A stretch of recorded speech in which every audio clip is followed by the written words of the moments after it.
Terima kasih Tuhan, aku berserah kepada Engkau, berlindung di balik sayap-Mu, di balik kemurahan-Mu, di balik kasih-Mu yang ajaib dalam hidup kami ya Tuhan. Kami sadar bahwa kami adalah manusia yang lemah, yang seringkali jatuh di dalam perbuatan-perbuatan yang tidak seharusnya kami lakukan, menyakitkan hati Tuhan. Tapi kami berlari kepada Engkau ya Tuhan, untuk mendapatkan pertolongan kami pada waktunya. Terima kasih Tuhan, kami mau mendengarkan sabda-Mu. Berbicaralah kepada kami hari ini. Dalam nama Yesus kami berdoa. Amin. Shalom Bapak Ibu Saudara yang saya kasih dalam Tuhan. Hari ini saya ingin sharing mengenai satu hal yang biasa kita alami dalam hidup kita. Pada waktu kita merasa kewalahan, ada tuntutan-tuntutan, tanggung jawab, ada tenggat waktu yang tidak ada habisnya, tagihan-tagihan, banyak tagihan kartu kredit yang harus dilunasi, masalah kesehatan yang harus diatasi, anak-anak yang bermasalah, yang menuntut perhatian, tuntutan-tuntutan hal-hal yang harus kita bahas setiap hari. Dan itu semua seakan-akan berbarengan dengan pikiran-pikiran yang berkecamuk di dalam hidup kita tentang apa yang harus dilakukan, kenapa hal tersebut harus diprioritaskan. Adakah seorang yang harus saya telepon? Saya harus berada di mana? Kapan tenggat waktunya harus diselesaikan? Dan ini adalah daftar-daftar hal-hal yang terjadi di sekeliling kita yang menarik, seolah menarik kita dari berbagai macam penjuru. Bahkan pada waktu saat malam, ya sulit sekali untuk kita bisa usir beban pikiran-pikiran yang terus-menerus berputar-putar sampai kita nggak bisa tidur. Ya, kita bahkan juga bisa tertidur tapi dalam keadaan gelisah. Bahkan kemudian tiba-tiba kita bisa terbangun di dalam kegelisahan itu sendiri.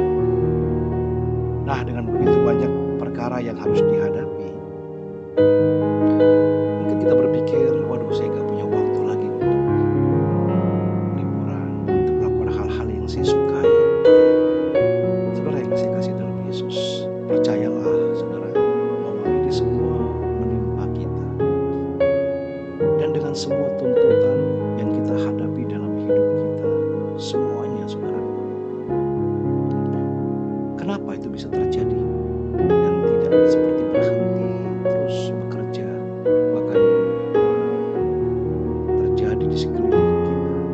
Saudara, ada istilah itu karena kita perlu menekan yang namanya tombol istirahat. Kita perlu ambil waktu istirahat, mundur dari semua hal, semua kekacauan, dan kita mulai mendengarkan. Apa? Mendengarkan apa? Ya, mulai mendengarkan segala sesuatu yang terjadi di alam ini. Dengarkan kicauan burung mungkin. Kalau saudara yang tinggal di pantai, yang mendengarkan gemuruh ombak, yang mendengarkan rintikan hujan. Dan yang penting, saudara perlu berhenti sejenak dan mendengarkan firman dari Dia, yaitu Tuhan yang mengasihi kita. Saya rasa ini bukan tentang saudara punya kesempatan untuk membaca hal-hal yang lain. Nah, ini bicara tentang bagaimana kita mengalami penyegaran. Ambillah waktu untuk jalan-jalan di sore hari yang menyenangkan bersama dengan Tuhan. Ya, mulai mendengarkan Tuhan berbicara dari hati ke hati. Seperti dikatakan dalam Mazmur 46 ayat 11, untuk tetap diam sebab Dialah Tuhan.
mengakui bahwa saudara tidak sanggup, tetapi Dia sanggup.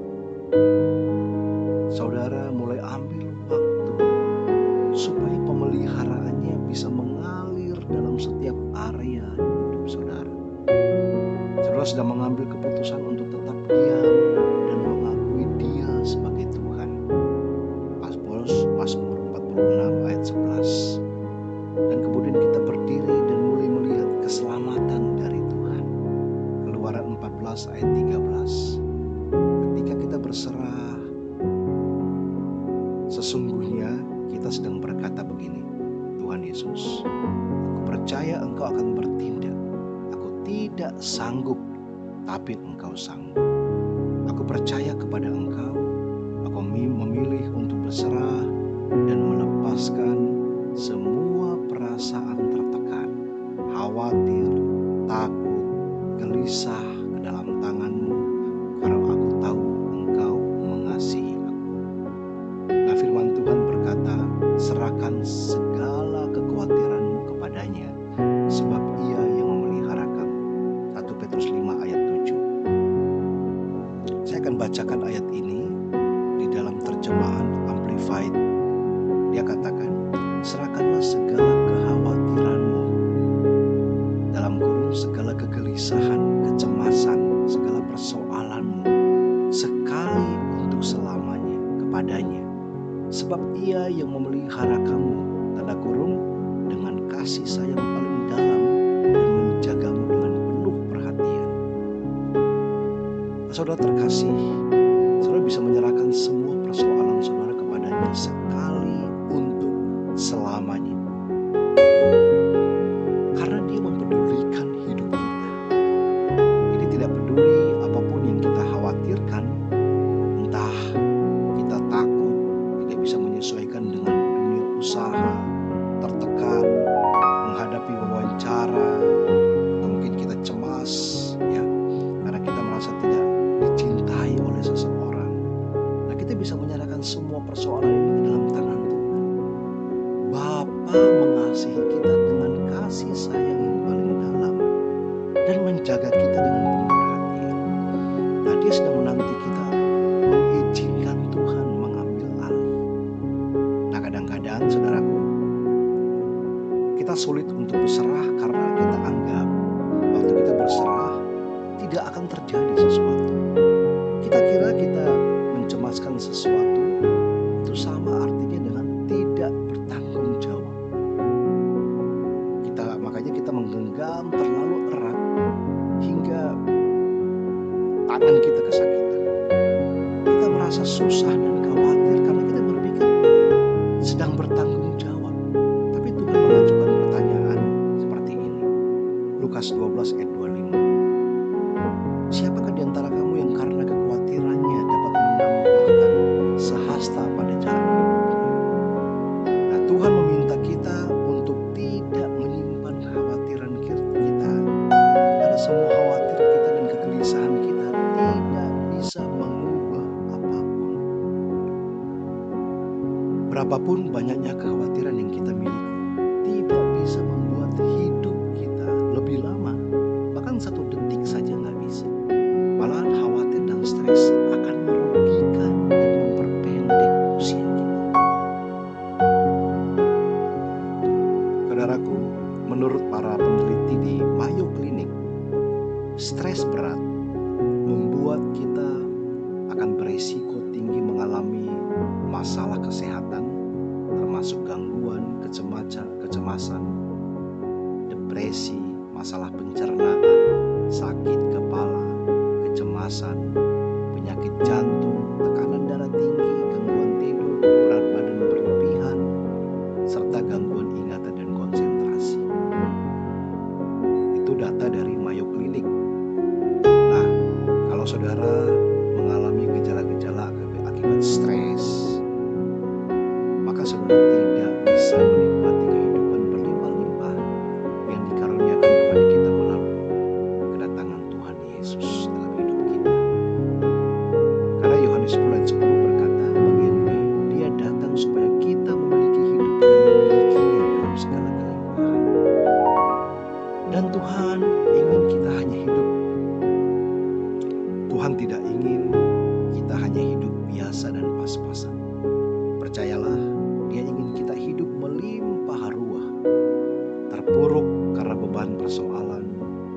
bergulat dengan kelelahan kronis, atau mungkin bergumul dengan stres dan sakit penyakit, itu jelas bukan merupakan hidup yang berkelimpahan. Saudara, ketika Tuhan Yesus mati di atas kayu salib, Dia telah membayar lunas kesehatan kita. Dia membayar lunas semua persediaan hidup kita. Dia bayar lunas damai sejahtera kita. Dia bayar lunas berkat-berkat atas pernikahan kita. Dia bayar lunas kesejahteraan anak-anak kita. Dia telah bayar lunas semua hal yang dari surga untuk setiap area hidup kita. Jadi Bapa kita di surga senantiasa memelihara. Dia adalah Tuhan yang menurunkan roti dari surga dan mengeluarkan air dari batu karang. Dia adalah Tuhan yang melipat gandakan bekal seorang bocah, seorang anak kecil, untuk memberi makan 5.000 orang dan masih bersisa 12 bakul. Dan juga Dia adalah Tuhan yang mengubah air menjadi anggur serta memenuhi tangkapan nelayan dengan begitu banyak ikan sehingga jaringnya robek dan perahunya nyaris tenggelam. Saudara, supply dari Tuhan tidak pernah terlambat. Masalahnya ada di ujung penerima, saudara, yaitu kita sendiri. Waktu kita khawatir tentang sesuatu hal, ya, kita mencengkeram kekhawatiran itu begitu kuat sehingga selang atau pipa itu mengecil dan membuat pemeliharaannya menjadi tersumbat di area itu. Kita perlu melepaskan cengkeraman kita untuk kita bisa menerima anugerah kasih karunia yang mengalir deras dalam hidup kita. Seorang wanita bernama Anita, dia cerita begini.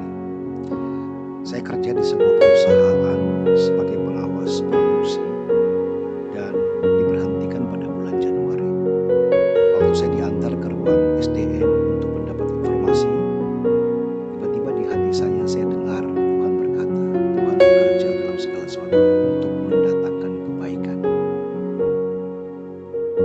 Setelah kabar itu disampaikan, saya bangkit dari tempat duduk dan berkata kepada semua bahwa ini akan mendatangkan kebaikan. Nah, saya sudah bercerai dan saya adalah ibu dari 2 remaja. Saya adalah satu-satunya yang mencari nafkah untuk rumah saya. Nah, saya terus memusatkan perhatian saya kepada kasih karunia Tuhan yang sudah diberikan kepada kita orang percaya. Saya terus berdoa dalam hati saya. Saat saya tertidur sambil saya mendengarkan pesan tentang kasih karunia Tuhan yang mengalir dalam hidup saya. Dan saya bahkan membiarkan audio-audio itu terus mempengaruhi pikiran saya sementara saya tertidur. Kasih Bapa Surgawi dan Yesus itu menjadi nyata dalam hati saya. Sehingga saya sangat yakin keadaan akan baik-baik saja. Tiap kali tagihan datang, saya dengar Dia berkata, jangan khawatir akan hari esok, kasih karuniaku cukup bagimu. Dan memang semuanya berjalan baik-baik saja. Bulan Juli, saya dapat tawaran pekerjaan sebagai pengawas pabrik dan gajinya setara dengan pekerjaan yang sebelumnya. Tapi dalam hati saya tahu ini bukan posisi yang saya mau. Lalu saya doa sama Tuhan dan memohon posisi sebagai manajer SDM. Jadi saya tolak tawaran itu. Nah, bulan November, CEO perusahaan itu panggil saya dan menyampaikan bahwa dia lagi periksa meja manajer SDM sebelumnya dan ditemukan lamaran pekerjaan saya. Dia sadar itu adalah petunjuk ilahi karena sesungguhnya dia berencana membiarkan posisi tersebut lowong sampai tahun berikutnya. Tapi Tapi dia ingin wawancarai saya. Pada saat wawancara, dia langsung menerima saya dan dia katakan bahwa Tuhan telah mengirimkan saya kepadanya. Nah, ketika saya tanyakan gaji yang saya harapkan, ya ketika dia tanyakan gaji, dia sampaikan bahwa dia akan memberikan gaji jauh lebih tinggi daripada yang saya minta. Ketika menanyakan gaji yang saya harapkan, saya dengar jawaban bahwa dia katakan dia akan memberikan gaji jauh lebih tinggi daripada yang saya minta. Puji Tuhan, saat ini saya sudah bekerja di posisi yang saya impikan dan saya tahu Tuhan yang telah mengirim saya ke tempat ini luar biasa. Perhatikan bahwa terobosan yang kita alami, ya, seperti yang Anita alami, tidak datang seketika atau instan. Sesungguhnya ya, itu dibutuhkan waktu kapan saudara? Selama hampir 1 tahun sebelum dia mendapatkan posisinya. Tapi selama waktu-waktu itu Tuhan terus mengingatkan dia untuk tetap mempercayai Tuhan dan tidak khawatir akan hari esok.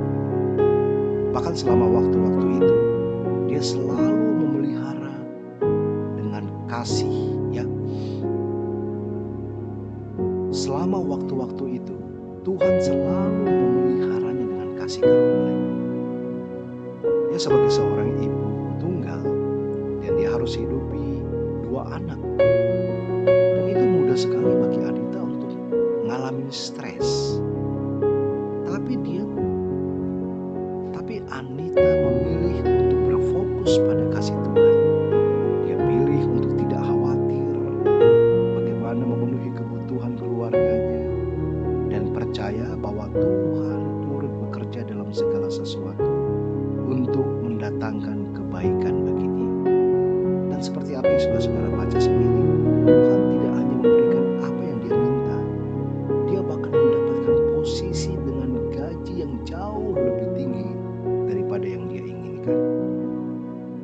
Saudaraku, apapun pencobaan yang sedang saudara hadapi, saya ingin menantang saudara untuk berserah dan berhenti untuk khawatir.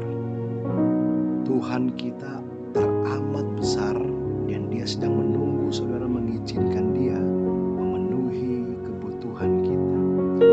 Saya menyatakan ini di hadapan saudara bahwa dia memelihara saudara. Dia juga yang telah memelihara Anita jauh melebihi yang pernah kita inginkan dan pikirkan. Ada sebuah kisah yang datang dari seorang mahasiswa Kristen.